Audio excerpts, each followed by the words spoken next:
honran con su presencia el excelentísimo señor presidente de la República del Paraguay, Santiago Peña Palacios.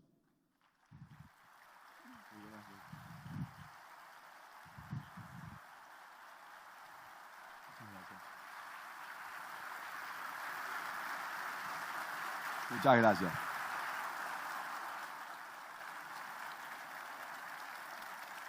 Muchas gracias.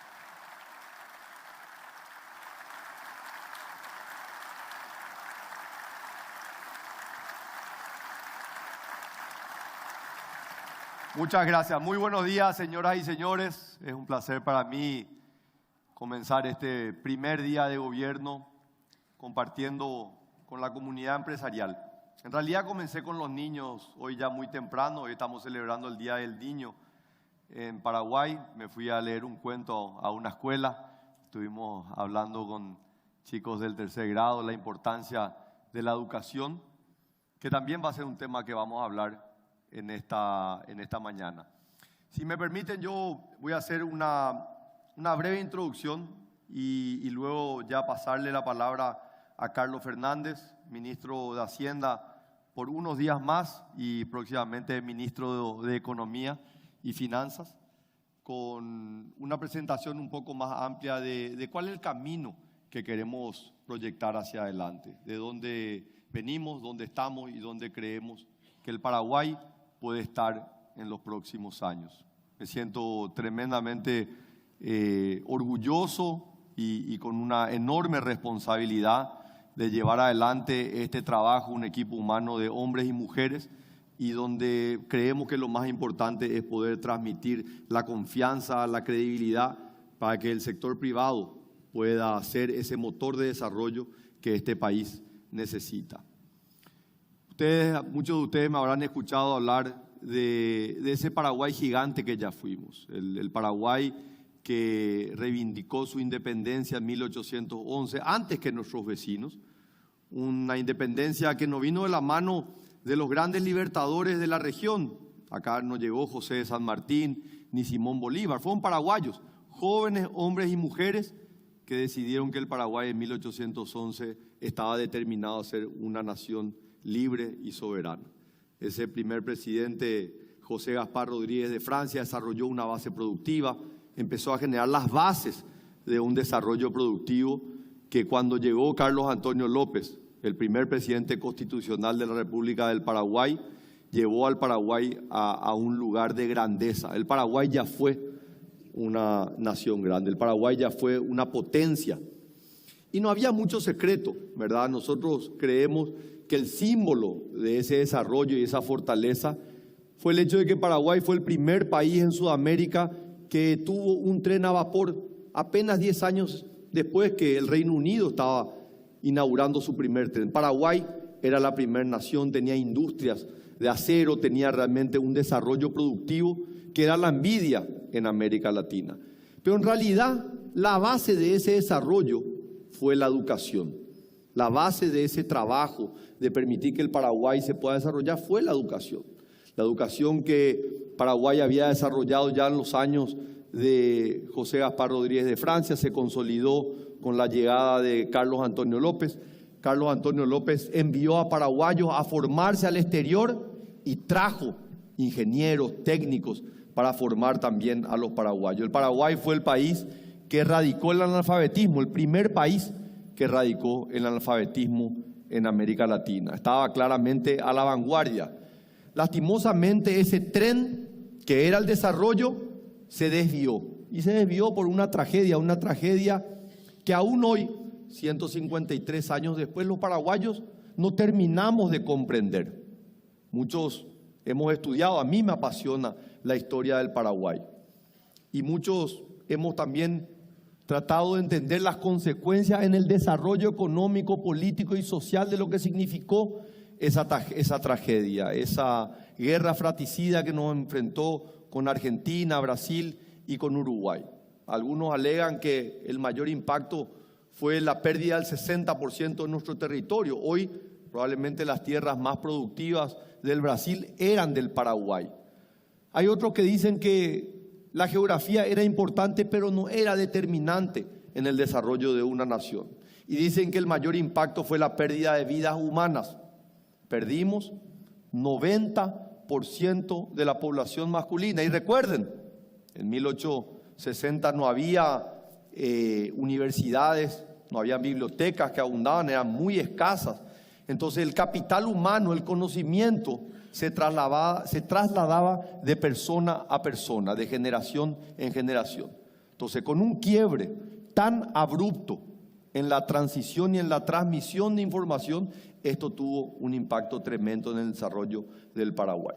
Creo que la geografía fue un impacto tremendo, creo que la demografía fue un impacto tremendo, pero probablemente el mayor impacto que sufrió el Paraguay fue un fenómeno migratorio que se vivió entre 1880 y 1920, 40 años, donde se vivió el mayor flujo migratorio en la historia de la humanidad. Se calcula que en ese periodo de 40 años emigraron de Europa al continente 80 millones de europeos, 80. Y estos inmigrantes que desarrollaron a la Argentina, desarrollaron el sur del Brasil, desarrollaron otros países de nuestra región, no solamente traían conocimiento sobre la medicina, no solamente traían conocimiento sobre los factores de producción, la agricultura, la ganadería, el comercio, una industria incipiente que empezaba a desarrollarse en el viejo continente, sino que también traían un concepto que era desconocido en nuestra región, el concepto de las instituciones, concepto anglosajón que claramente permitió el desarrollo de instituciones en nuestro continente. Lastimosamente, ese flujo migratorio no llegó al Paraguay. En el Paraguay, un Paraguay que había sido azotado por la guerra, era todavía una tumba a cielo abierto. El Paraguay que, aparte de la situación de la guerra, también tenía un problema geográfico. Era un país mediterráneo, somos un país mediterráneo. Entonces costaba más llegar al Paraguay.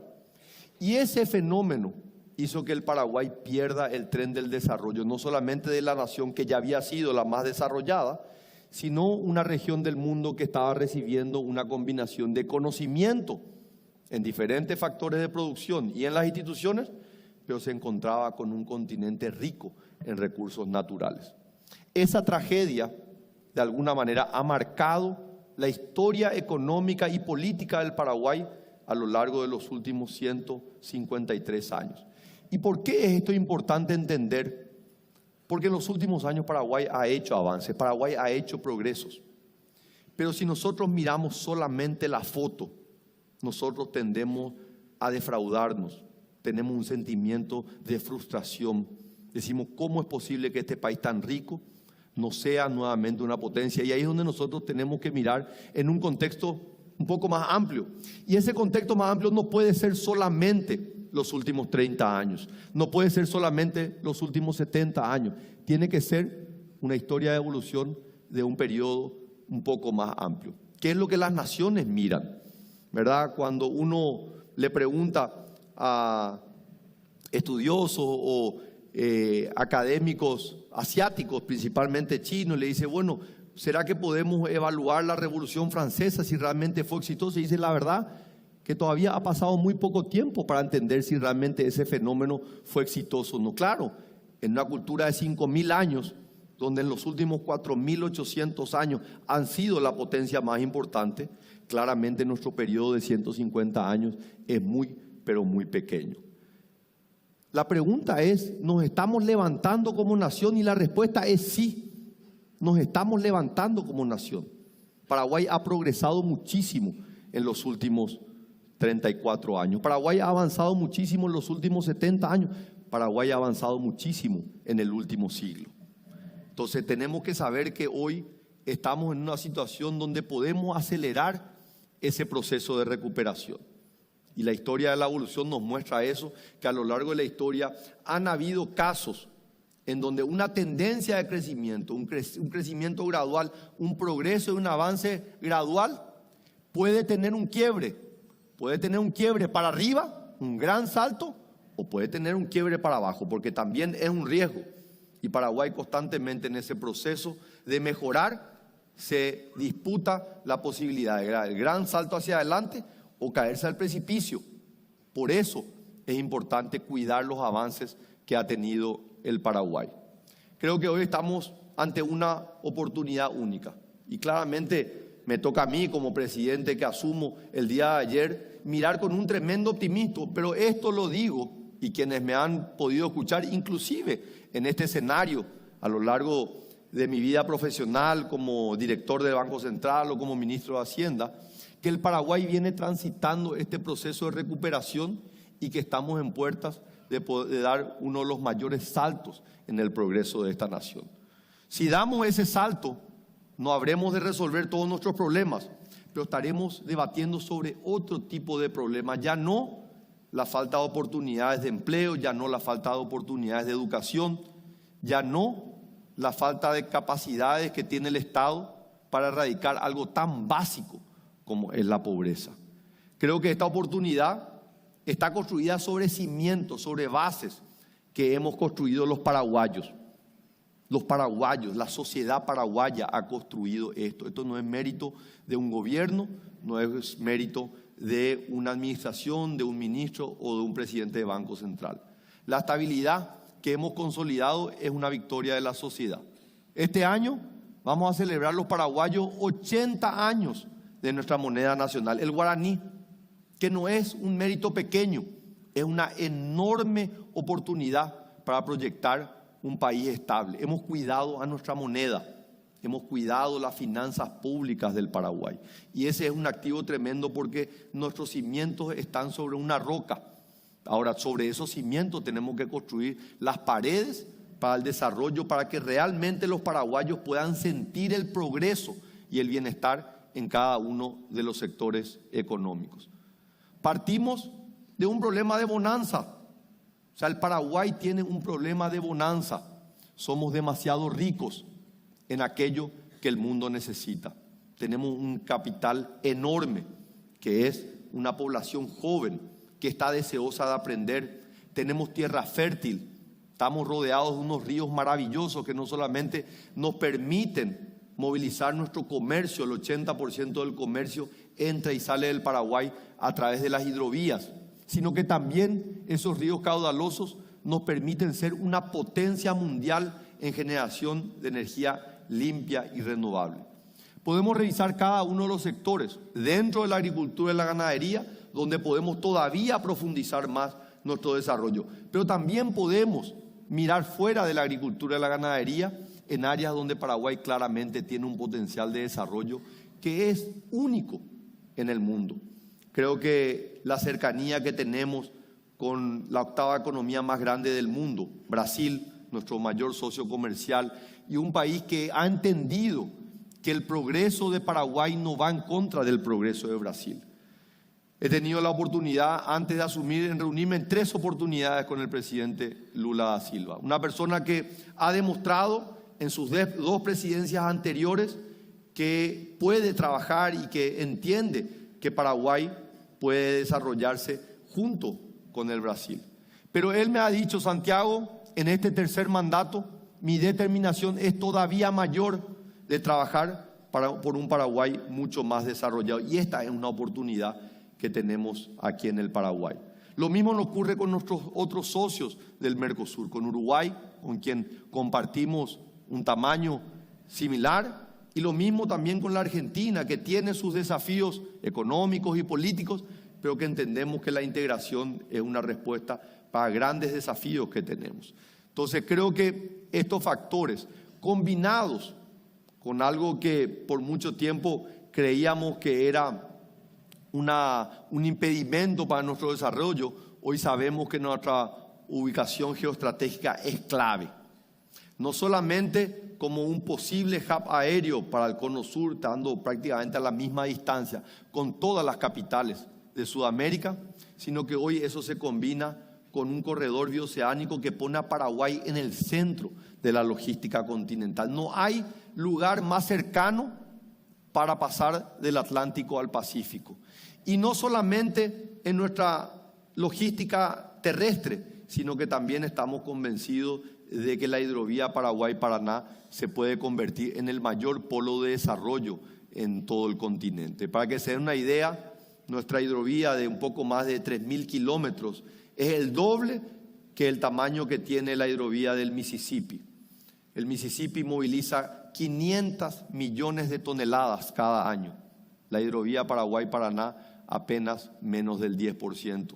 Tenemos una capacidad de producir muchísimo más y movilizar esa producción a los mercados fuera de nuestra región gracias al desarrollo de la hidrovía. Pero este es un desafío en la integración que va a involucrar a 5 países, porque la hidrovía no solamente es importante para un país como Paraguay, que es un país sin litoral marítimo, sino que es fundamental y la única salida al mar que tiene un país como Bolivia.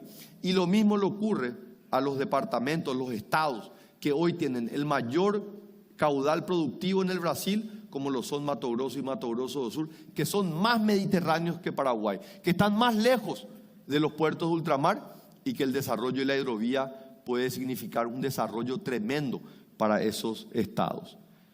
Paraguay, como un centro importante en la región, nosotros tenemos que entender que no solamente Paraguay tiene este enorme potencial. Si nosotros evaluamos los grandes desafíos que tiene la humanidad, no es solamente encontrar la paz en regiones del mundo o navegar dentro de estas disputas comerciales. El gran desafío real es cómo vamos a alimentar a una población que va a crecer en 1/3 en los próximos 30 años.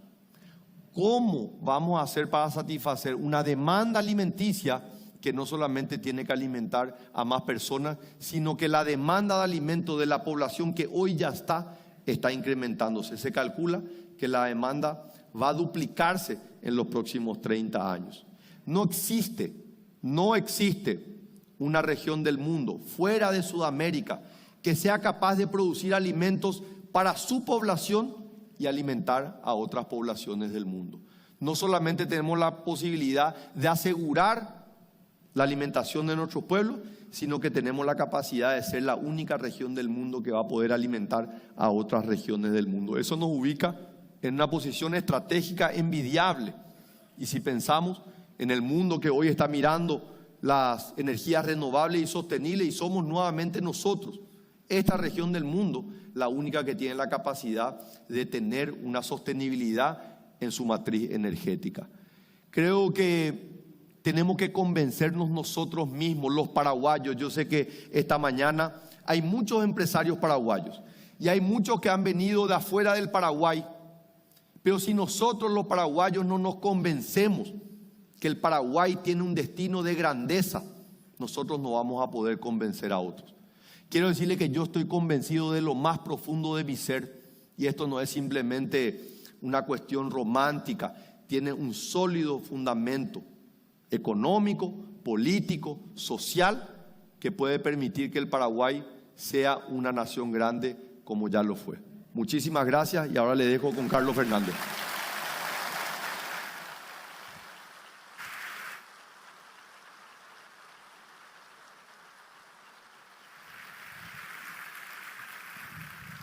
Muy buenos días a todos. Hace unos días estaba hablando con un amigo que me decía muchas felicidades por tu nominación, ¿verdad? Como ministro. Y me decía él, vas a tener mucho trabajo. Le respondí entonces, sí, voy a tener mucho trabajo. Pero a este amigo que es del sector privado, le decía en realidad vos vas a tener mucho más trabajo. Porque realmente quien hace grande a Paraguay, quien realmente nos va a ayudar a reconvertir a Paraguay en el gigante que alguna vez fue, y está presente acá. El sector privado que genera el 85% del PIB de cada año de Paraguay. El sector público simplemente se dedica a poner el campo de juego en condiciones, pero son ustedes que con su inversión, con su capacidad productiva, con su generación de puestos de trabajo, los que van a hacer que el Paraguay vuelva a ser lo que alguna vez lo fue. Hoy quisiera hacerle también una línea histórica de lo que ha sido el Paraguay o la economía paraguaya en años recientes. Y cierto, ahora cantamos victoria por muchas de las cosas que estuvimos logrando estos 20 años, pero no todo tiempo pasado fue mejor. Yo no me refiero a la época de la guerra cruenta de la Triple Alianza, me refiero a un periodo de hace apenas unos 20 años aproximadamente. Si uno mira lo que era la economía paraguaya en el año 2002, y pido disculpas a aquellos que ya conocen bien la historia, pero como tenemos mucha gente de afuera, quería enfatizar esta parte. Era una coyuntura con inestabilidad política, con una desregulación y crisis en el sistema financiero paraguayo y una total falta de credibilidad de las políticas macroeconómicas. No existían las condiciones adecuadas para invertir, no existían las condiciones adecuadas para crecer. Y esto lógicamente se vio reflejado en una buena cantidad de indicadores macroeconómicos. Y ustedes pueden elegir aquí cuál sea. Pobreza por encima del 50%. Una situación del fisco que era de, como llaman las calificadoras, default selectivo, desempleo alto, inflación elevada.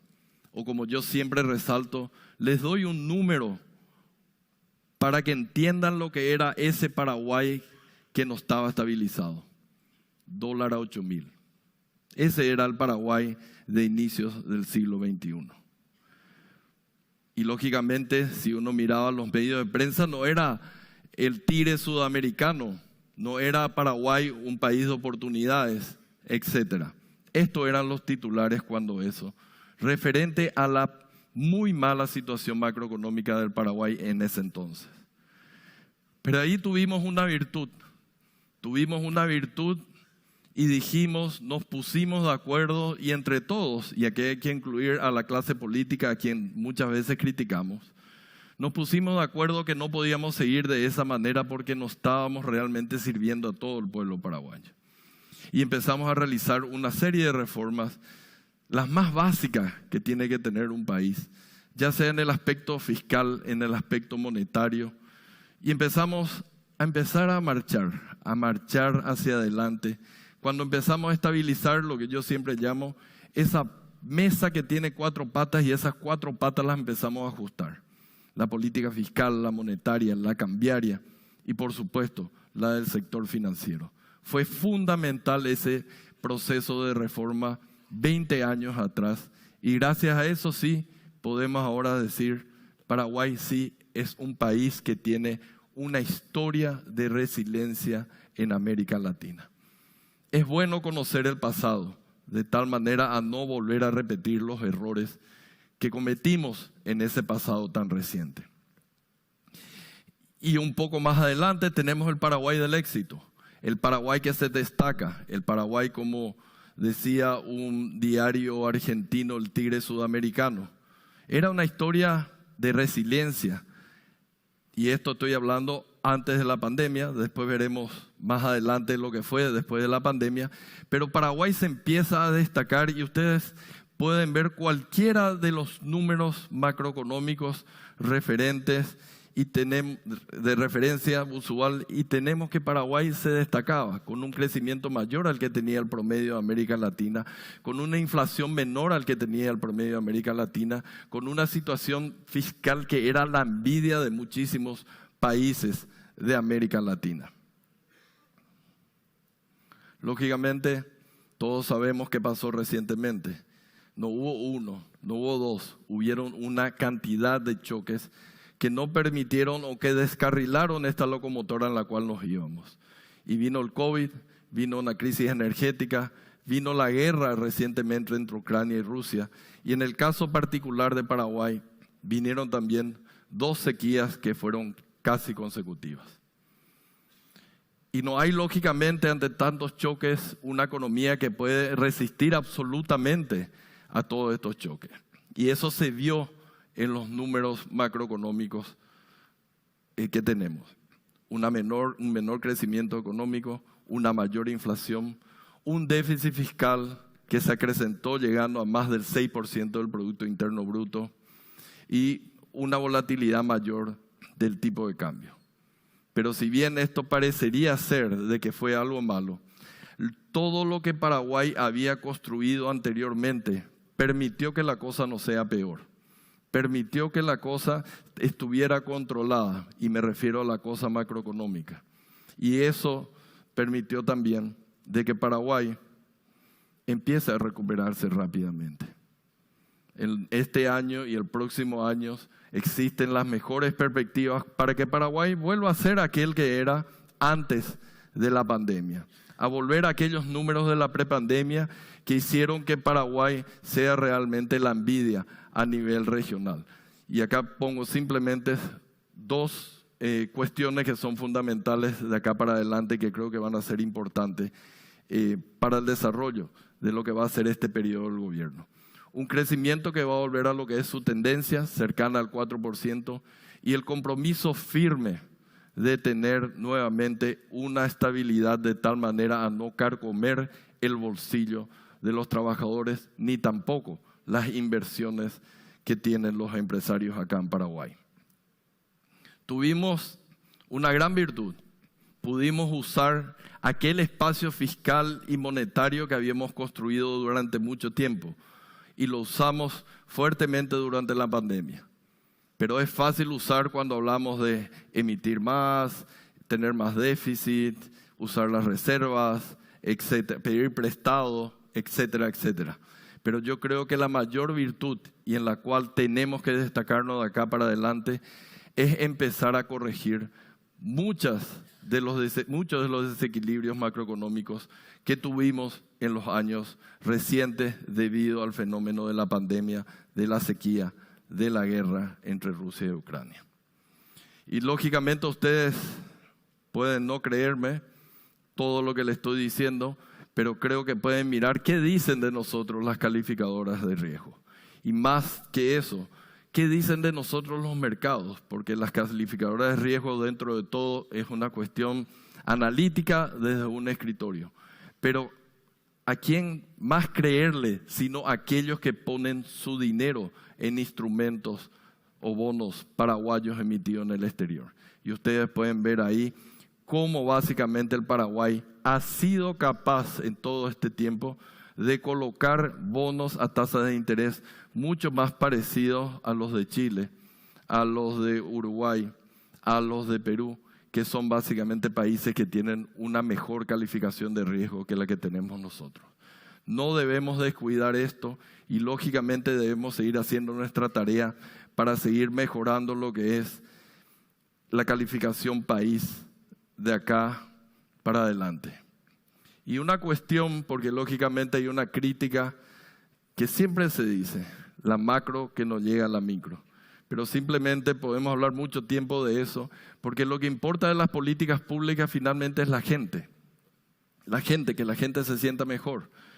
Y podemos ver acá un comparativo de lo que ha sido el aspecto macro, en donde claramente Paraguay se destaca por encima de lo que es el promedio de América Latina en términos de algo macro, en términos de algo que es el PIB per cápita. Pero al mismo tiempo del lado derecho pueden ver cómo Paraguay también se destaca en términos de progreso social que ha tenido en mucho tiempo.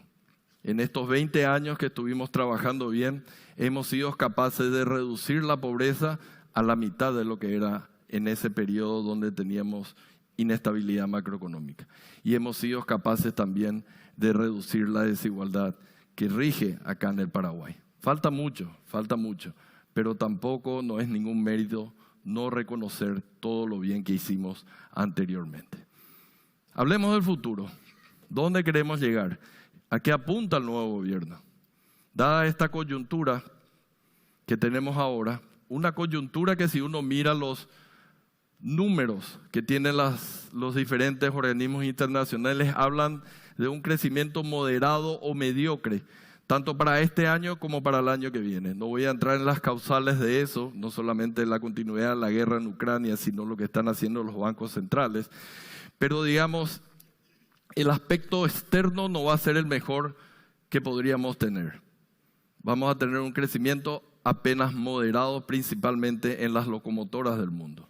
Y el Paraguay en este contexto tiene muchísimos desafíos, muchísimos, incluyendo continuar diversificando su matriz productiva, mejorando la calidad de vida de la gente, transicionando hacia energías renovables, etcétera, etcétera. No podemos negar que Paraguay presenta aún muchísimos desafíos.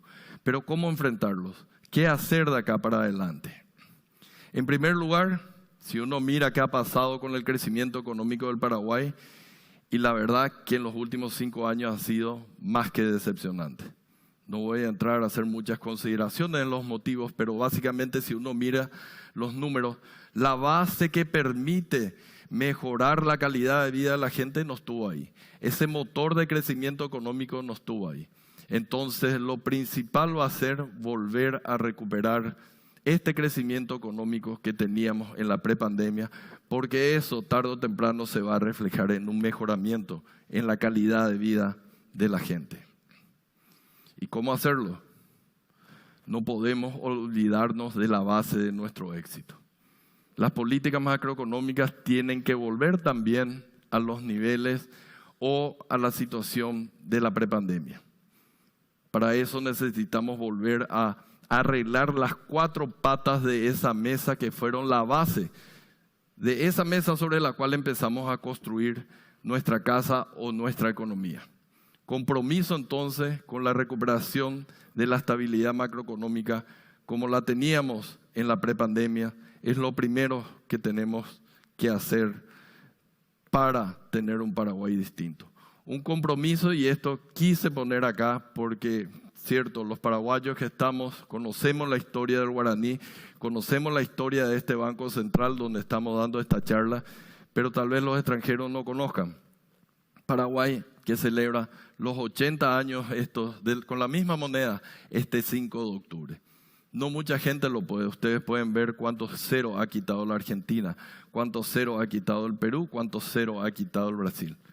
Siéntanse tranquilos que el dinero que ustedes inviertan en Paraguay no solamente va a redituar en términos nominales, porque va a tener un retorno elevado, sino gracias al trabajo del Banco Central va a mantener su valor real, ese dinero que ustedes invierten acá. Y está el compromiso y está la historia de Paraguay para atestiguar eso. Tenemos también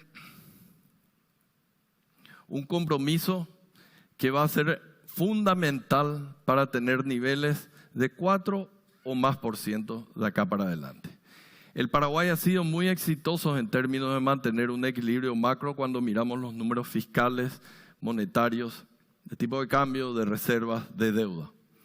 Pero creo que nos ha faltado algo que han sido las reformas o los cambios estructurales que van a permitir muchas cosas.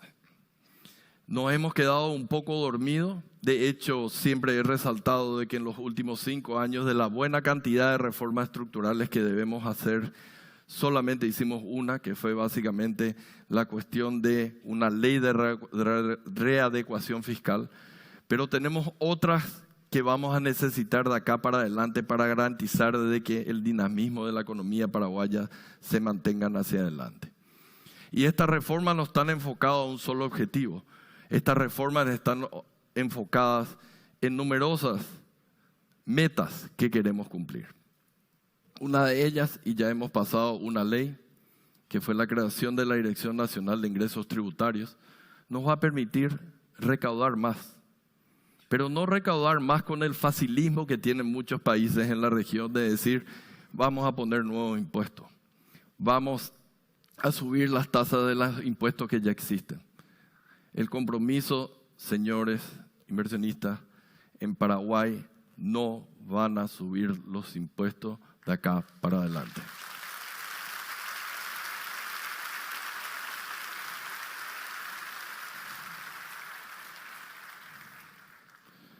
De hecho, cuando la gente me presionaba y me decía, suban los impuestos, necesitamos poner impuestos acá para allá, yo les decía, ¿y para qué? ¿Para qué vamos a subir más impuestos si vamos a seguir gastando de la misma manera? Acá necesitamos hacer una gran reingeniería del gasto público, una gran reingeniería.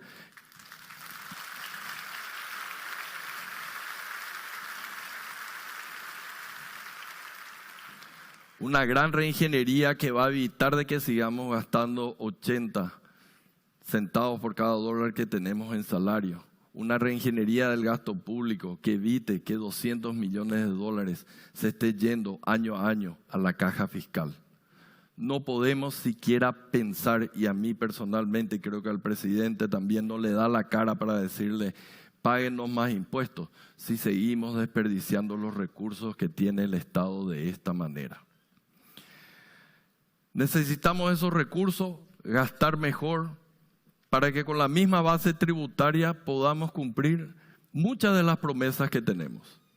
Una promesa, por ejemplo, de seguir haciendo de Paraguay un centro de conexión acá en Sudamérica, y para eso necesitamos infraestructura. Y ahí en la infraestructura no es solamente el Estado. Quisiera llamarlas a ustedes para que vengan con nosotros y sean nuestros socios, parceiros, como dicen los brasileros, en muchas de las construcciones que vamos a estar llevando adelante en términos de infraestructura. La participación del sector privado va a ser fundamental de acá para adelante, porque el Estado no tiene la capacidad para financiar el 100% de las obras de infraestructura que se van a necesitar de acá para adelante. Y necesitamos recursos para cubrir las promesas sociales que hemos hecho durante la campaña, sea en términos de salud, educación o vivienda. Necesitamos esos recursos. Por eso es que necesitamos gastar mejor, mejorar la eficiencia del gasto público.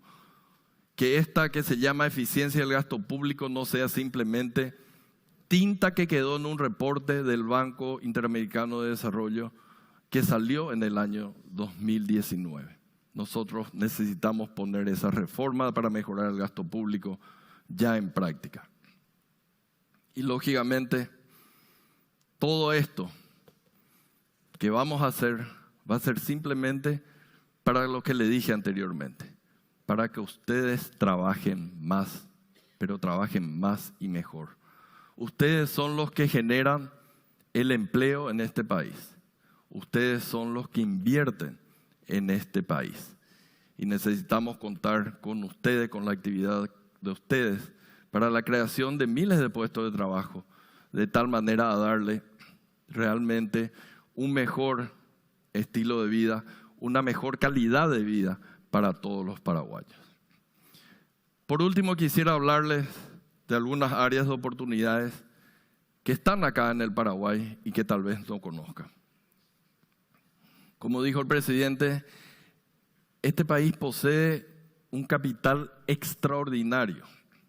Tenemos la mayor reserva del mundo, compartimos lógicamente con otros países en términos de agua dulce, el acuífero guaraní. Tenemos una tierra fértil, tan fértil que da hasta 2 cosechas por año. Tenemos energía limpia, gracias a la construcción hace mucho tiempo de emprendimientos binacionales, tanto con Brasil como con Argentina. Somos un país verde, aunque nos quieran presentar como un país feo. Y de eso voy a hablar un poco más adelante.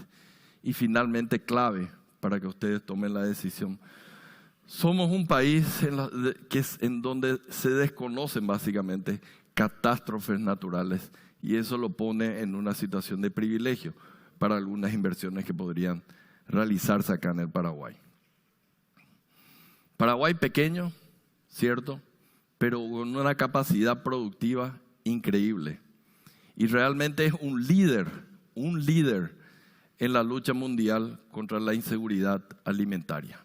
Y va a seguir siendo un líder por lo que tenemos de agua, por lo que tenemos de tierra fértil y principalmente por lo que tenemos. Básicamente en términos de seguridad jurídica, los inversionistas pueden venir a invertir para ayudar a producir, para luchar contra este flagelo de la inseguridad alimentaria a nivel mundial. Pero no solamente somos agro. Paraguay se ha venido diversificando a lo largo de todo este tiempo. Y si uno mira los números duros, uno puede ver, por ejemplo, que el agro ahora representa 10% del PIB. Ya no somos ese país en donde era eminentemente agrícola, ¿cierto? Estamos orgullosos y vamos a seguir apostando por ese agro, vamos a seguir ayudando a que se sigan produciendo más alimentos para el mundo, pero estamos cambiando y ahí surgen nuevas oportunidades. Gracias a la caída en términos de pobreza, Hay mucha gente, cierto, que quedó cerca de los niveles de pobreza, pero hay una clase media pujante. El Paraguay de hoy, en términos de servicios o de demanda de servicios, es un país muy diferente a lo que era hace unos años. Tenemos la maquila, un éxito en donde el gobierno mismo lo ve con muy buenos ojos, este gobierno lo ve con muy buenos ojos. De menos de 200 millones de dólares ahora representan el 10% de las exportaciones de Paraguay, y gracias a algo que muchas veces es criticado, el acuerdo Mercosur, que nos permite el acceso a un gigante como lo es Brasil. Acá hay muchísimas oportunidades para seguir expandiendo. Ya tenemos textiles, farmacéuticas, plásticos, autopartes, pero hay un mundo de oportunidades, porque no piensen cuando vengan acá o no piensen cuando ya están acá y producen, de que el único mercado que existe es el mercado de 7 millones de habitantes de Paraguay. Tenemos un mercado gigantesco de 300 millones de habitantes. Piensen en eso y piensen en las facilidades que le da Paraguay. Un Paraguay que cuando uno mira históricamente decía, estamos en el corazón de América, sí, pero eso era algo muy emocional, pero básicamente lejos de todo, lejos de la montaña, lejos de la playa. Decíamos que estábamos lejos de los principales centros urbanos, y esa era la filosofía que teníamos. Pero ahí empezamos a descubrir el Paraguay, pero si está a 1 hora de las principales capitales, como dijo el presidente recientemente. Cerca de todo, en realidad, no lejos de todo. Y aparte de eso, como ya mencionó también el presidente, clave para todo lo que es la logística de comercio acá. Logística que dio muchos dolores de cabeza recientemente, luego de la pandemia y durante la guerra Rusia-Ucrania. Estamos a mano de los principales centros de consumo, por la hidrovía, por la bioceánica, un país extremadamente competitivo. Y quisiera resaltar algo que decía un economista que creo que todos conocen, Jeffrey Sachs, con todas las virtudes para convertirse en un centro tecnológico, por todo lo que tenemos de energía. Y también lo que mencioné recientemente, porque no tenemos una historia de catástrofes naturales. Ahí hay una oportunidad en el Paraguay. Y esto es lo que le decía. Van a ser fundamentales las asociaciones público-privadas para llevar adelante numerosas obras de infraestructura que aún nos faltan. Y acá van a haber numerosas oportunidades para trabajar con ustedes. Y quisiera enfatizar algo que muchas veces no destacamos cuando hablamos o hacemos exposiciones. El Paraguay, sí, nuestra bandera es roja, blanca y azul, pero es un Paraguay verde. Es un Paraguay que respeta y tiene leyes para preservar su patrimonio natural.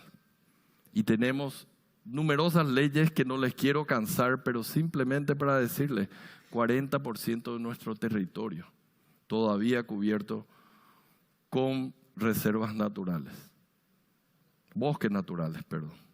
Entonces el Paraguay no es ese Paraguay, a pesar de su gran capacidad de producción de soja, con su gran capacidad de producción de carne, no es ese país que deforesta, no es ese país que simplemente emite metano.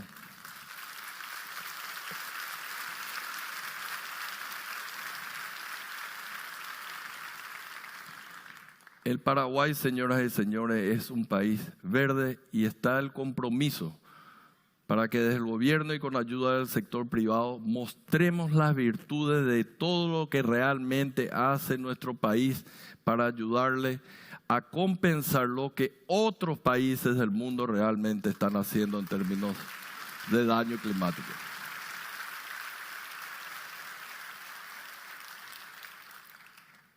Tenemos Itaipú, la mayor generadora de energía limpia y renovable del mundo, 100% de provisión de energía con fuentes renovables y limpias, pero no nos damos por satisfechos. Queremos ir más adelante, queremos hacer más para demostrarle a ese mundo lo que es el Paraguay verde, y queremos convertirnos nosotros en un centro regional para los biocombustibles. Acá existen numerosas oportunidades también para ustedes, señores. Paraguay, que ya tiene un capital productivo total de más de $1 billón, 1.300 millones de dólares de inversión ya en la producción de biocombustible, pero por la capacidad productiva de Paraguay tenemos la posibilidad de seguir generando más y más de estas energías que son mucho más sostenibles que la que tienen otros países. Pero tampoco nos damos por satisfechos con eso. No existe mejor lugar en el mundo en donde se pueda producir mayor cantidad de la llamada energía del futuro, hidrógeno verde. ¿Qué se necesita? Energía, se necesita agua, y ambas cosas Paraguay lo tiene, gracias a Dios, hasta este momento en exceso. Convirtamos a Paraguay no solamente en Itaipú, sino también en esa capital regional de biocombustible y de energía verde. Tenemos todas las capacidades. Señores, sean bienvenidos a invertir en estas áreas que van a ser fundamentales para mostrar realmente lo que es el Paraguay verde. Y no les voy a convencer porque ya mi jefa Lea me va a retar si es que demoro mucho. Simplemente para recordar lo que son los, digamos, ventajas que se tienen al invertir en Paraguay. Esto va más para la gente que desconozco. Una serie de leyes que facilitan que ustedes traigan su capital y no le estemos matando con un 40% cuando quieran retirar o con una devaluación o lo que sea. Las leyes están acá hechas para que básicamente nacionales y extranjeros puedan hacer negocios, puedan hacer bien. Y eso que estoy en el gobierno gasta mal. Preferimos que ustedes sean los que gasten finalmente y decidan si es que quieren invertir o consumir. Confiamos en que estas leyes le van a facilitar, digamos, las decisiones de inversión para ustedes. Y algo que da mucho dolor de cabeza, la burocracia. El compromiso de este gobierno de seguir avanzando en la desburocratización de los procesos administrativos para hacer un clima de negocio más favorable.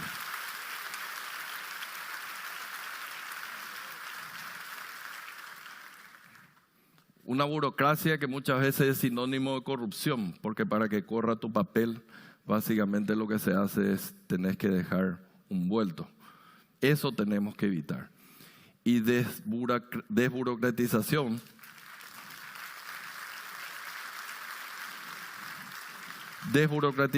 no significa simplemente informatizar, porque si informatizamos los mismos procesos seguimos con la misma burocracia.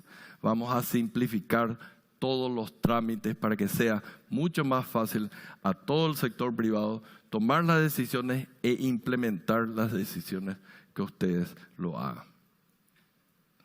Tenemos una baja carga fiscal, dicen algunos, yo le llamo una carga fiscal competitiva, adecuada, suficiente.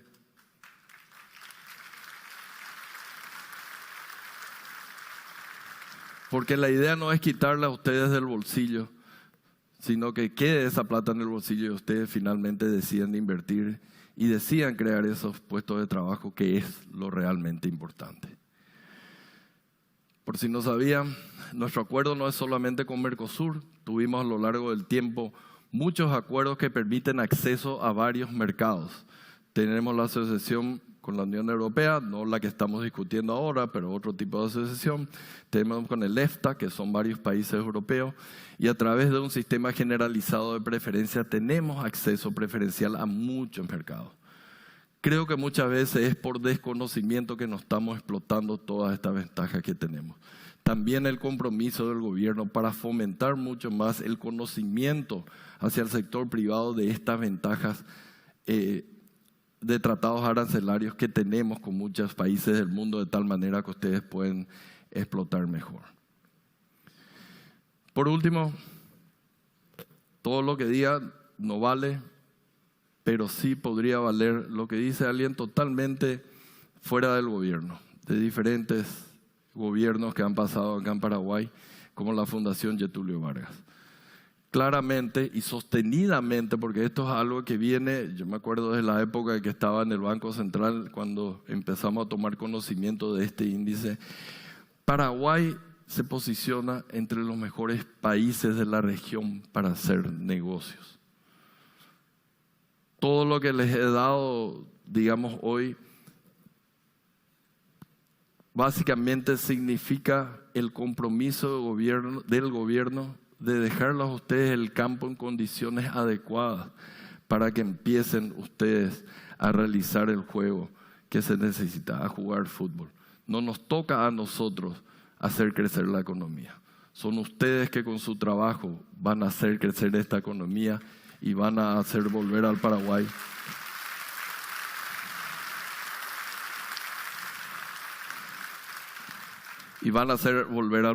al gigante que alguna vez fue.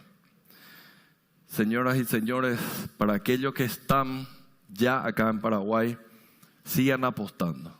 Van a ver, si ya encontraron oportunidades, van a encontrar muchísimas más oportunidades en los próximos 5 años. Para aquellos de ustedes que no están todavía acá, bienvenidos al Paraguay, un destino verde, rentable y previsible para la inversión. Muchas gracias.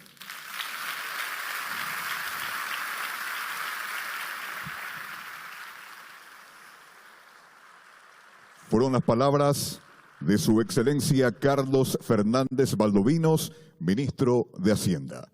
Culmina así, señoras y señores, este evento denominado Paraguay, el resurgir de un gigante. Están elaboradas las bases para construir juntos un país próspero y de oportunidades para todos, con el trabajo constante de nuestra gente y al amparo de nuestro Altísimo. Vamos a estar mejor. Gracias por su presencia. Muy buenos días.